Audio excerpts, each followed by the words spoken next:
बिस्मिल्लाहिर्रहमानिर्रहीम। जी आए ਨੂੰ ਪੰਜਾਬੀ ਤਫਸੀਰ 'ਚ अस्सलाम वालेकुम रहमतुल्लाहि वबरकातुहू। ਅੱਜ ਤੁਹਾਨੂੰ ਇੱਕ ਵੀਡੀਓ ਵਿਖਾਉਂਦੇ ਨੇ, ਫਿਰ ਉਹਦੇ ਫਖਰ ਭਾਈ ਕੋਲ ਉਹਦੇ ਤੇ ਥੋੜਾ ਜਿਹਾ ਸਵਾਲ ਜਵਾਬ ਕਰਾਂਗੇ। पांचवा ये मैंने छठा सुनाया। हाँ, पांचवा सुना दें। बिस्मिल्लाह पंजकुन मरद पंजकुन अस्तगफिरुल्लाह रब्बी मिन कुल्ली ज़मीन अज़म तो मुहम्मद रम वखदर मिनस मिनन पंजकुन पंजकुन अस्तगफिरुल्लाह रब्बी मिन कुल्ली ज़मीन आमदना वखदन सिरना वला इन तवातु बिल्लाहि मिन ज़बिलाजी आलम व मिन ज़बिलाजी आलम इन्नका अंत अल्लामुल गयूबी वगफारु ज़ुनूबी वसतर ज़ुनूबी वगफारु ज़ुनूबी ला हौला वला कुव्वता इल्ला बिल्लाहिल अलिय्यिल अज़ीम। ठीक है, अब आप जिन हाजिर कर सकते हैं। अब करें जिन हाजिर। जी जी आपने कहा ना खातून को आपने बुलाया, जी जी वो नहीं कर सकी, मुझे एक मौका दें। तो अब आपके पास पूरा मौका है कि आप जिन हम जिन्हें नहीं हाजिर करते, मेरे पास कोई जिन्नात नहीं है। नहीं, आपने लिखा था ना कि मैंने बोला हम इस्तिखारा करके चीज़ें बता सकते हैं। ठीक है, हम लाइव बता सकते हैं, किसी के बारे में पूछना हम बता सकते हैं। जी जी जिन्नात नहीं है मेरे पास। मैं ये नहीं कहा मेरे पास जिन्न है तो मैं लाइव करके देता हूँ। ठीक है, मैं ये कहता हूँ जो लोग आमल पीरों आपने कहा था खातून को बुलाया था, एक मौका मुझे भी दे दे। हाँ हाँ मैं यही उधर ही आ रहा हूँ सर। जैसे लोग आमिलों के पास जाते हैं जी, ठीक है, उनको जाके ये कहते हैं, वो जाके ये कहते हैं कि हम आपके पास इस काम के लिए आए हैं, मगर वो वहाँ गलत हो जाते हैं। अगर वो किसी पीर के पास, किसी भी आमल के पास, किसी भी अपनी रहनुमाई के लिए जाते हैं, अपना काम करवाने के लिए जाते हैं ना, कभी ना बोले जाके ये कि भाई हमें ये मर्ज़ है, ये तकलीफ़ है, हमें हमारा ये हल कर दें। उससे पूछें, बताएं हमें क्या मर्ज़ है, क्या तकलीफ़। अगर आपके पास इल्म है तो आप बताएं। आप बता देते हैं, हम बता देते हैं। ठीक है, मैं यहीं से कनेक्ट करता हूँ, लेकिन जी, उससे पहले जरा मैं आदादोशुमार बता जी दूं। जी पाकिस्तानी आबादी तकरीबन आधी तो जादू पर यकीन रखती है। सही। एक सर्वे है, सर्वे के मुताबिक देही इलाकों में 50.8%, 50.8%, जबकि शहरी इलाकों में 45% लोग जादू पर यकीन रखते हैं। सही। खैबर पख्तूनख्वा में सबसे कम 18.5%, जबकि सिंध में 55.7% और पंजाब में 56.5% में ये शरह ज्यादा है। गिलगित बल्तिस्तान में 29.7% शरह निस्बतन कम है, जबकि आज़ाद कश्मीर और इस्लामाबाद में ज्यादातर पाई गई है। और मर्दो खवातीन में कोई खास फर्क नहीं देखा। जी फखर भाई, ਤੁਸੀਂ ਹੁਣ ਦੱਸੋ जो उन्होंने ड्रामा चलाया जो भी सी प्रोग्राम, ਸਰ ਇਹਦੇ ਤੇ ਤੁਹਾਡਾ ਤਜਰਬਾ ਕੀ ਕਹਿੰਦਾ ਜਾਂ ਕੀ ਹੁੰਦਾ ਹੈ ਸਿਸਟਮ? ਦੇਖੋ, ਇਹਦੇ ਵਿੱਚ ਦੋ ਤਿੰਨ ਫੈਕਟਰ ਨੇ। ਜੀ ਪਹਿਲਾ ਜਿਹੜਾ ਉਹ ਗੌਰਮੈਂਟ ਦਾ, ਕਿ ਗੌਰਮੈਂਟ ਇਸ ਚੀਜ਼ ਤੇ ਕੰਟਰੋਲ ਕਿਉਂ ਨਹੀਂ ਕਰ ਰਹੀ। ਉਹ ਲੱਗੇ ਪਏ ਨੇ, ਧੜਾਧੜ ਫੜ ਰਹੇ ਨੇ, ਸਖਤੀ ਕਰ ਰਹੇ ਨੇ ਹੁਣ ਪੀਰਾਂ ਦੀ। ਦੇਖੋ, ਫੜ ਰਹੇ ਨੇ, ਜੀ ਮੈਂ ਇਸ ਚੀਜ਼ ਤੇ ਚਲੋ ਤੁਹਾਡੀ ਗੱਲ ਮੰਨ ਲਈ ਕਿ ਫੜ ਰਹੇ ਨੇ, ਲੇਕਿਨ ਫੜ ਕੇ ਕਿੱਧਰ ਕਰਦੇ ਨੇ? ਸਜ਼ਾ ਹੀ ਦੇਣਗੇ ਆਬਵੀਅਸਲੀ, ਜਾਂ ਸੀਸੀਟੀ ਦੇ ਹਵਾਲੇ ਸੁਣੀ ਕਰਨ, ਨਹੀਂ ਕਦੇ। ਕੋਈ ਗੱਲਾਂ ਨੇ।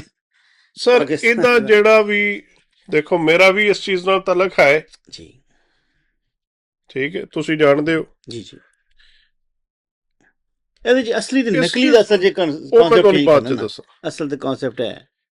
ਪ੍ਰੋਬਲਮ ਹੈ ਕਿ ਇਹ ਜਿਹੜੇ ਲੋਕ ਨੇ ਇਹ ਸੀਸੀਡੀ ਦੇ ਹਵਾਲੇ ਕਰਨੇ ਚਾਹੀਦੇ ਨੇ ਸਭ ਤੋਂ ਪਹਿਲੇ।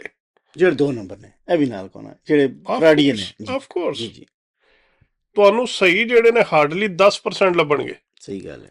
ਔਰ ਜਿਹੜੇ ਸਹੀ ਨੇ ਉਹਨਾਂ ਕੋਲ ਬੰਦਾ ਜਾਏਗਾ ਵੀ ਕੋਈ ਨਹੀਂ। ਇਹ ਵੀ ਗੱਲ ਨਾਲ ਹੈ।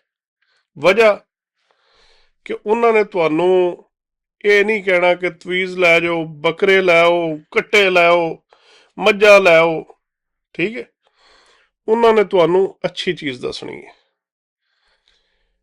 ਦੂਸਰੇ ਨੰਬਰ ਤੇ ਉਹਨੇ ਗੱਲ ਕੀਤੀ ਕਿ ਇੱਕ ਔਰਤ ਨੂੰ ਮਿਰਗੀ ਦਾ ਪ੍ਰੋਬਲਮ ਸੀ ਤੇ ਉਹ ਪੀਰ ਸਾਹਿਬ ਕੋਲ ਗਈ। ਜੀ ਪਹਿਲੇ ਤੇ ਜਿਹੜਾ ਔਰਤ ਦਾ ਗੈਰ ਮਹਿਰਮ ਦੇ ਸਾਹਮਣੇ ਜਾਣਾ ਗਲਤ ਹੈ। ਸਹੀ ਗੱਲ ਹੈ, ਬਿਲਕੁਲ ਇਸ 'ਚ ਕੋਈ ਸ਼ੱਕ ਨਹੀਂ। ਦੀਨ ਦੱਸਦਾ ਨਾ, ਜੀ ਮੇਰੇ ਕਹਿਣ ਦੀ ਇਹ ਤੁਹਾਡੀ ਤਾਂ ਗੱਲ ਹੀ ਨਹੀਂ। ਹੁਣ ਤੁਸੀਂ ਕਿਸੇ ਵੀ ਜਗ੍ਹਾ ਤੇ ਟੁਰ ਜਾਓ, ਕੋਈ 1 ਨੰਬਰ ਹੈ, 2 ਨੰਬਰ ਹੈ, ਤੇ ਬੀਬੀਆਂ ਦੀਆਂ ਲੈਣਾ ਲੱਗੀਆਂ ਹੁੰਦੀਆਂ ਨੇ। ਸਹੀ ਗੱਲ ਹੈ। ਉਹਨਾਂ ਨੂੰ ਮਨਾ ਕਿਹਨੇ ਕਰਨਾ? ਉਹਨਾਂ ਦੇ ਘਰ ਵਾਲਿਆਂ ਨੇ। ਜੀ ਬਿਲਕੁਲ।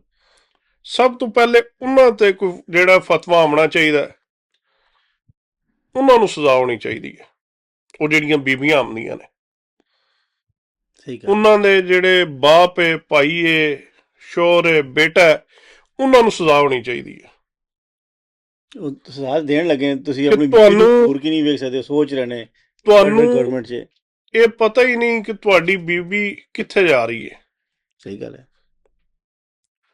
ਤੁਸੀਂ ਉਹਨੂੰ ਇਸ ਚੀਜ਼ ਤੇ, ਸਾਡੇ ਭਾਈ ਨੇ ਕਲਮਾ ਪੜ੍ਹਦੇ ਨੇ, ਉਹ ਰੌਲਾ ਪਾਉਂਦੇ ਨੇ ਕਿ ਬੀਬੀਆਂ ਦਰਬਾਰਾਂ ਤੇ ਜਾਂਦੀਆਂ ਨੇ, ਉਹ ਠੀਕ ਪਾਉਂਦੇ ਨੇ, ਲੇਕਿਨ ਤੁਸੀਂ ਮੈਜੋਰਟੀ ਹੁਣ ਉਹਨੇ ਸ਼ਰ੍ਹਾ ਕੱਢ ਕੇ ਦੱਸੀ ਕਿ ਸ਼ਹਿਰਾਂ ਵਾਲੇ ਆਤਨੇ ਨੇ, ਪਿੰਡਾਂ ਵਾਲੇ ਆਤਨੇ ਨੇ। ਜੀ ਪਿੰਡਾਂ ਥੋੜਾ ਜ਼ਿਆਦਾ ਨੇ, ਪਿੰਡਾਂ ਦੇ ਵਿੱਚ ਤੁਸੀਂ ਜਹਾਲਤ ਵੀ ਜ਼ਿਆਦਾ ਨਾ, ਬਿਲਕੁਲ ਐਜੂਕੇਸ਼ਨ ਨਹੀਂ ਹੈ ਨਾ। ਗੈਪ, ਬਿਗ ਗੈਪ, ਫਰਕ ਹੈ। ਅੱਛਾ, ਸ਼ਹਿਰਾਂ ਦੇ ਵਿੱਚ ਤੇ ਐਜੂਕੇਟਡ ਲੋਕ ਨੇ, ਮੈਂ ਪਰਸਨਲੀ ਜਾਣਨਾ, ਇਹ ਅੱਜ ਤੋਂ 15-16 ਸਾਲ ਪਹਿਲੇ ਦੀ ਗੱਲ ਹੈ। ਖਾਨੇਵਾਲ ਦਾ ਬੰਦਾ ਲਾਹੌਰ ਟੈਕਸੀ ਚਲਾਉਂਦਾ, ਉਹਨਾਂ ਨੇ 2 ਨੇ ਰਲ ਕੇ ਨਾ ਦਫ਼ਤਰ ਬਣਾ ਕੇ ਤੇ 5-7-10 ਲੈਣਾ ਲੈ ਕੇ ਨਾ ਫੋਨ ਦੀਆਂ ਜੀ ਜੀ ਲੈਂਡਲਾਈਨ, ਤੇ ਉਹਨਾਂ ਨੇ ਉੱਥੇ ਲਾਇਆ ਸੀ ਡਿਫੈਂਸ। ਹੁਣ ਉਹਨਾਂ ਦੇ ਜਿਤਨੇ ਕਸਟਮਰ ਸੀ ਟੋਟਲ ਡਿਫੈਂਸ ਦੇ ਸੀ। ਠੀਕ ਹੈ। ਔਰ ਮੈਂ ਵੇਖਿਆ ਕਿ ਸੋਨੇ ਦੀਆਂ ਚੂੜੀਆਂ, ਚੂੜੀ ਨਹੀਂ, ਚੂੜੀਆਂ ਵੀ ਮਾਈਆਂ ਲਾ ਕੇ ਉਹ ਡਿਫੈਂਸ ਵਾਲੀਆਂ ਦੇ ਕੇ ਜਾਂਦੀਆਂ ਰਹੀਆਂ ਨੇ, ਸਿਰਫ ਕਿਸ ਵਾਸਤੇ? ਕਿ ਮੇਰਾ ਖਾਮਦ ਮੇਰੀ ਗੱਲ ਮੰਨੇ, ਜੇਕਰ ਮੈਂ ਖਾਉਂ ਨਹੀਂ ਕਰੇ, ਮੈਨੂੰ ਪੁੱਛੇ ਨਾ। 90% ਤੇ ਇਹ ਬੀਬੀਆਂ ਜਾ ਕੇ ਕਰਾ ਰਹੀਆਂ ਨਾ। ਜਦੋਂ ਆਪ ਸੱਲੱਲਾਹੁ ਅਲੈਹਿ ਵਸੱਲਮ ਨੇ ਕਿਹਾ ਕਿ ਜਾਦੂ ਕਰਨ ਵਾਲਾ ਔਰ ਕਰਵਾਉਣ ਵਾਲਾ, ਇਹ ਮੈਂ ਐਗਜ਼ੈਕਟ ਕੋਟ ਨਹੀਂ ਕਰ ਰਿਹਾ, ਲੇਕਿਨ ਜਿਹੜੀ ਇੱਕ ਫਰੇਜ਼ ਬਣੀ ਹੈ ਸਾਡੇ ਆਮ ਬੰਦਿਆਂ ਨੂੰ ਸਮਝਣ ਵਾਸਤੇ ਕਿ ਜਾਦੂ ਕਰਨ ਵਾਲਾ ਔਰ ਕਰਵਾਉਣ ਵਾਲਾ ਕਾਫਰ, ਠੀਕ ਹੈ। ਨਾਲੇ ਵੀ ਦੱਸਿਆ ਗਿਆ ਕਿ ਕਿਆਮਤ ਵਾਲੇ ਦਿਨ ਜਦੋਂ ਉਹਨਾਂ ਨੂੰ ਉਠਾਇਆ ਜਾਏਗਾ ਤੇ ਜਿਤਨਾ ਉਹਨਾਂ ਦਾ ਧਾੜੇ ਇਤਨਾ ਸਿਰ ਹੋਏਗਾ, ਔਰ ਜਿਤਨਾ ਸਾਰਾ ਧਾੜੇ, ਇਹ ਸਿਰਫ ਸਿਰ ਜਿਤਨਾ ਹੋਏਗਾ, ਔਰ ਉਹ ਸਿਰ ਦੇ ਬਲ ਰਿੜਦੇ ਆਣਗੇ। ਇਹ ਇਹਨੇ ਉਹ ਪੀਰ ਸਾਹਿਬ ਨੂੰ ਬਾਹਰ ਸਾਹਮਣੇ ਪਾਇਆ।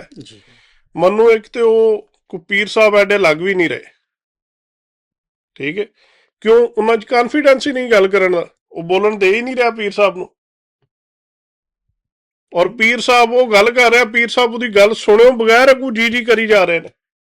ਜੀ ਬਿਲਕੁਲ। ਰਿਆਨ ਤਾਰਕ ਪ੍ਰੈਸ਼ਰ ਪਾਉਂਦਾ ਬੰਦੇ ਤੇ, ਮੈਂ ਇਹਦੇ 2-4-10 ਪ੍ਰੋਗਰਾਮ ਵੇਖੇ ਨੇ, ਇਹ ਆਮਦੇ ਬੰਦੇ ਤੇ ਹੈਵੀ ਹੋ ਜਾਂਦਾ। आपने ये किया, आपने वो किया, आपने ऐसे किया, आपने वैसे किया, मैंने ये देखा वो देखा, वो ठीक है, आई लव हिम। ਸਵਾਲ ਉਹਦੇ ਅੱਛੇ ਨੇ, ਆਪਣੇ ਆਪ ਤੇ ਕੰਟਰੋਲ ਕਰਨਾ ਚਾਹੀਦਾ, ਇਹਨੂੰ ਪ੍ਰੈਸ਼ਰ ਨਹੀਂ ਪਾਉਣਾ ਚਾਹੀਦਾ, ਸਵਾਲ ਜ਼ਰੂਰ ਪੁੱਛੇ। That's a media, that's a mind game, ਇਹ ਆਪਣਾ ਕੰਮ ਚੱਲ ਰਿਹਾ ਹੈ ਭਾਈ, ਉਹਦਾ ਤਾਂ ਕੰਮ ਹੀ ਹੈ। ਮਤਲਬ ਹੈ ਕਿ ਦੇਖੋ, ਨਹੀਂ ਫਿਰ ਇਹਦਾ ਮਤਲਬ ਹੈ ਕਿ ਤੁਹਾਨੂੰ ਪ੍ਰੈਸ਼ਰਾਈਜ਼ ਕਰਕੇ ਤੁਹਾਡੇ ਕੋਲ ਗਾਲਾਂ ਕਢਾਣੀ ਹੈ, ਤੁਹਾਨੂੰ ਪਰੇਸ਼ਾਨ ਕਰਨਾ ਹੈ, ਮੇਰਾ ਤਾਂ ਕੰਮ ਹੈ ਸਰ। ਦੇਖੋ ਫਿਰ ਉਹ ਆਪਣੀ ਰੇਟਿੰਗ ਵਾਸਤੇ ਕਰ ਰਿਹਾ ਨਾ, ਫਿਰ ਰੇਟਿੰਗ ਵਾਸਤੇ ਕਰ ਰਿਹਾ। Course he is doing his business. ਫਿਰ ਉਹ ਸਵਾਲ ਕੋਈ ਆਵਾਮ ਵਾਸਤੇ ਤਾਂ ਨਹੀਂ ਕਰ ਰਿਹਾ, ਉਹ ਰੇਟਿੰਗ ਵਾਸਤੇ ਕਰ ਰਿਹਾ। ਉਹ ਤਾਂ ਮੈਨੂੰ ਮਹਿਸੂਸ ਹੁੰਦਾ ਕਿ ਬਿਜ਼ਨਸ ਵਾਸਤੇ ਕਰ ਰਿਹਾ, ਆਪਣੀ ਰੇਟਿੰਗ ਸਭ ਕੁਝ। ਬਟ ਤੁਸੀਂ ਜੇ ਆਏ ਹੋ ਤਾਂ ਆਪਣੇ ਆਪ ਨੂੰ ਇਤਨਾ ਅੱਛੀ ਤਰ੍ਹਾਂ ਰਿਪਰੈਜ਼ੈਂਟ ਕਰੋ ਕਿ ਮੈਂ ਚੁੱਪ ਹੋ ਜਾਵਾਂ, ਜਾਂ ਜਿਹੜਾ ਬੰਦਾ ਤੁਹਾਡੇ ਸਾਹਮਣੇ ਬੈਠਾ ਹੈ, ਜਿਹੜਾ ਮੀਡੀਆ ਵਾਲਾ ਹੈ, ਜੋ ਵੀ ਤੁਹਾਡੇ ਨਾਲ, ਜਿਹੜਾ ਵੀ ਬੰਦਾ ਆਉਂਦਾ ਉਹਨੂੰ ਕਨਫਿਊਜ਼ ਕਰਨ ਦੀ ਕੋਸ਼ਿਸ਼ ਕਰ। ਪਰ ਤੁਹਾਨੂੰ ਪੱਕਾ ਆਪਣਾ ਨੌਲੇਜ ਪਤਾ ਹੋਵੇ ਨਾ, ਔਰ ਤੁਸੀਂ ਸਹੀ ਹੋ। ਪੀਰ ਸਾਹਿਬ ਬੈਠੇ ਨੇ, ਪੀਰ ਸਾਹਿਬ ਕੋਲ ਨੌਲੇਜ ਵੀ ਕੋਈ ਨਹੀਂ। ਉਹਨੇ ਸਵਾਲ ਪੁੱਛਿਆ ਤੇ ਉਹਨੇ ਪਹਿਲੇ ਕਿਹਾ ਜੀ ਮੈਂ ਕੁਜਰਾਂ ਵਾਲੇ ਨਾਰੋਵਾਲ, ਉਹ ਮਿਕਸ ਕਰ ਰਹੇ ਸੀ, ਫਿਰ ਉਹਨਾਂ ਨੇ ਕਿਹਾ ਜੀ ਕੁਜਰਾਂ ਵਾਲੇ। ਫਿਰ ਉਹਨੇ ਇੱਕ ਸਵਾਲ ਪੁੱਛਿਆ, ਉਹਦੇ ਵਿੱਚ ਉਹਨੇ ਕਿਹਾ ਜੀ ਮੇਰੇ ਵਾਲਦ ਸਾਹਿਬ ਲਾਹੌਰ ਰਹਿੰਦੇ ਸੀ। ਉਹ ਪੀਰ ਸਾਹਿਬ ਖੁਦ ਕਨਫਿਊਜ਼ ਨੇ, ਕਿਉਂ? ਉਹਨਾਂ ਵਿੱਚ ਵੀ ਡਾਊਟ ਹੈ, ਉਹ ਡਾਊਟ ਨਜ਼ਰ ਆ ਰਿਹਾ। ਜਿਹੜਾ ਬੰਦਾ ਅਥੈਂਟਿਕ ਹੈ, ਮੇਰਾ ਪੀਰਖਾਨਾ ਹੈ ਭਿੱਖੀ ਸ਼ਰੀਫ, ਅੱਲਾਹ ਪਾਕ ਮੇਰੇ ਮੁਰਸ਼ਦ ਦੇ ਦਰਜਾਤ ਬੁਲੰਦ ਕਰੇ, ਪਰਦਾ ਕਰ ਗਏ ਨੇ, ਮੈਂ 2-3 ਦਫਾ ਗਿਆ, ਹੁਣ ਵੀ ਜਾਣਾ। ਉਹਨਾਂ ਨੇ ਕਿਸੇ ਔਰਤ ਦੇ ਮੱਥੇ ਨਹੀਂ ਲੱਗਣਾ। ਸਹੀ ਗੱਲ ਹੈ, ਖਤਮ, ਕਹਾਣੀ ਮੁਕਾ ਦਿੱਤੀ ਕਿ ਬੀਬੀ ਉਹਨਾਂ ਦੇ ਸਾਹਮਣੇ ਨਹੀਂ ਆ ਸਕਦੀ। ਬੀਬੀਆਂ ਆਉਂਦੀਆਂ ਨੇ, ਉਹ ਦੂਸਰੇ ਕਮਰੇ 'ਚ ਉਹਨਾਂ ਨੇ ਜਾ ਕੇ ਬਹਿਣਾ। ਜਿਹੜਾ ਪੀਰ ਸਾਹਿਬ ਦਾ ਕਮਰਾ, ਉੱਥੇ ਸਿਰਫ ਬੰਦੇ ਬੈਠੇ ਹੁੰਦੇ ਨੇ। ਅੱਜ ਵੀ ਇਹੀ ਹੈ, ਉਧਰ ਬੀਬੀ ਬੈਠੀ ਹੈ, ਉਹਨੇ ਪਰਦੇ ਦੇ ਵਿੱਚੋਂ ਆਪਣਾ ਦੁਪੱਟਾ ਦੇਣਾ। ਔਰ ਹੁਣ ਉਹਨਾਂ ਕੋਲ ਬੰਦੇ ਅੱਗੇ ਵੀ ਖੈਰ ਘੱਟ ਜਾਂਦੇ ਸੀ, ਹੁਣ ਹੋਰ ਘੱਟ ਜਾਂਦੇ ਨੇ। ਵਜ੍ਹਾ ਕੀ ਹੈ? ਵਜ੍ਹਾ ਹੈ ਕਿ ਉਹਨਾਂ ਨੇ ਸਾਰੇ ਤਵੀਜ਼ ਨਹੀਂ ਲਿਖ ਦੇਣੇ, ਉਹਨਾਂ ਨੇ ਪੜ੍ਹਨ ਵਾਸਤੇ ਦੱਸਣਾ ਜੀ। ਉਹਨਾਂ ਨੇ ਪੜ੍ਹਾਈ ਦੱਸਣੀ ਹੈ ਕਿ ਤੁਸੀਂ ਇਹ ਪੜ੍ਹੋ, ਇਹ ਪੜ੍ਹੋ, ਇਹ ਮਸਲਾ ਇਹ ਪੜ੍ਹੋ, ਇਹ ਮਸਲਾ ਇਹ ਪੜ੍ਹੋ। ਅਸੀਂ ਲੋਕ ਸਹੂਲਤ ਚਾਹੁੰਦੇ ਹਾਂ ਕਿ ਸਾਨੂੰ ਪੜ੍ਹਨਾ ਨਾ ਪਵੇ, ਸਾਨੂੰ ਕਰਨਾ ਕੱਖ ਨਾ ਪਵੇ, ਅਸੀਂ ਜਾਈਏ ਬਸ ਪੀਰ ਸਾਹਿਬ ਤਵੀਜ਼ ਦੇਣ, ਔਰ ਅਸੀਂ ਜਿਹੜਾ ਘਰ ਵੇਲੇ ਪਈਏ, ਔਰ ਅਸੀਂ ਅਮੀਰ ਹੋ ਜਾਈਏ। ਸੱਸ ਜਿਹੜੀ ਉਹ ਨਾ ਬੋਲੇ, ਸਹੁਰਾ ਨਾ ਬੋਲੇ, ਖਾਵੰਦ ਨਾ ਬੋਲੇ। ਬੀਬੀਆਂ ਦੇ ਤੇ ਇਹ ਇਸ਼ੂ ਨੇ। ਔਰ 99% ਬੀਬੀਆਂ ਜਾਂਦੀਆਂ ਨੇ। ਫਿਰ ਤੁਸੀਂ ਸਵਾਲ ਕੀਤਾ ਅਸਲ ਤੇ ਨਕਲ ਦਾ। ਜੀ ਆਫ ਕੋਰਸ, ਜਿਹੜਾ ਅਸਲ ਹੋਏਗਾ ਉਹ ਤੇ ਬੀਬੀ ਨੂੰ ਸਾਹਮਣੇ ਹੀ ਨਹੀਂ ਆਉਣ ਦੇਗਾ। ਜਿਹੜਾ ਕਹਿੰਦਾ ਜੀ ਮੈਂ ਜਾਦੂ ਕਰਨਾ, ਉਹ 2 ਨੰਬਰ ਹੈ, ਜਹਨਮੀ ਨੇ ਉਹ 2 ਨੰਬਰ ਹੈ। ਇਹ ਤਾਂ ਪ੍ਰੈਕਟੀਕਲ ਹੈ ਨਾ, ਕਿ ਤੁਸੀਂ ਜਾਓ ਉਹਨੂੰ ਕਹੋ ਜੀ ਮੇਰਾ ਮਸਲਾ ਮੈਂ ਜਾਦੂ ਕਰਾਉਣਾ ਚਾਹੁੰਦਾ, ਅਗਰ ਉਹ ਕਹਿੰਦਾ ਮੈਂ ਕਰਨਾ ਤੇ ਉਹ 2 ਨੰਬਰ ਹੈ। ਦੂਜੇ ਨੰਬਰ ਤੇ ਅਸੀਂ ਲੋਕ ਸਿੰਪਲ ਅੱਲਾ ਔਰ ਅੱਲਾ ਦੇ ਹਬੀਬ ਨੇ ਜੋ ਸਾਨੂੰ ਦੱਸ ਦਿੱਤਾ ਨਾ, ਅਸੀਂ ਉਹ ਛੱਡ ਦਿੱਤਾ। ਅਸਲ ਵਜ੍ਹਾ ਇਹ ਹੈ ਸਾਡੇ ਬੰਦੇ 90% ਤੇ ਹੁੰਦੇ ਹੀ ਪਲੀਤ ਨੇ। ਤੁਸੀਂ ਅਜ਼ਮਾ ਕੇ ਵੇਖ ਲਿਓ, ਪਾਕਿਸਤਾਨ ਅਜ਼ਾਨ ਹੋਏਗੀ, ਤੁਸੀਂ ਘਰੋਂ ਨਿਕਲਿਓ, ਅੱਗੇ ਤੁਹਾਨੂੰ ਕੋਈ ਬੰਦਾ ਮਿਲ ਗਿਆ, ਉਹਨੂੰ ਕਿਹਾ ਯਾਰ ਨਮਾਜ਼ ਪੜ੍ਹੋ, ਉਹਨੇ ਕਹਿਣਾ ਮੇਰੇ ਕੱਪੜੇ ਨਹੀਂ ਸਾਫ਼। ਸਹੀ ਗੱਲ ਹੈ, ਬਿਲਕੁਲ ਸਹੀ ਗੱਲ ਹੈ। ਸਿੰਪਲ ਜਿਹਾ ਕੁਲੀਆ ਨਾ। ਅਸੀਂ ਦੀਨ ਤੋਂ ਹਟ ਗਏ ਆ, ਨਾ ਅਸੀਂ ਨਮਾਜ਼ ਪੜ੍ਹਨੀ ਹੈ, ਨਾ ਅਸੀਂ ਕੋਈ ਰੋਜ਼ੇ ਰੱਖਣੇ ਨੇ, ਨਾ ਅਸੀਂ ਕੁਰਾਨ ਪਾਕ ਪੜ੍ਹਨਾ। ਜਦੋਂ ਦੀਨ ਤੋਂ ਹਟ ਗਏ ਤਾਂ ਫਿਰ ਪਿੱਛੇ ਫਿਰ ਕੋਈ ਗੱਲ ਰਹਿ ਨਹੀਂ ਜਾਂਦੀ। ਸਹੀ ਗੱਲ ਹੈ। ਠੀਕ ਹੈ ਜੀ, ਸੀ ਅੱਜ ਸਾਡੇ ਨਾਲ ਪੰਜਾਬੀ ਤਫਸੀਰ ਸੋ ਤੇ thank you for watching. Please like, share, subscribe.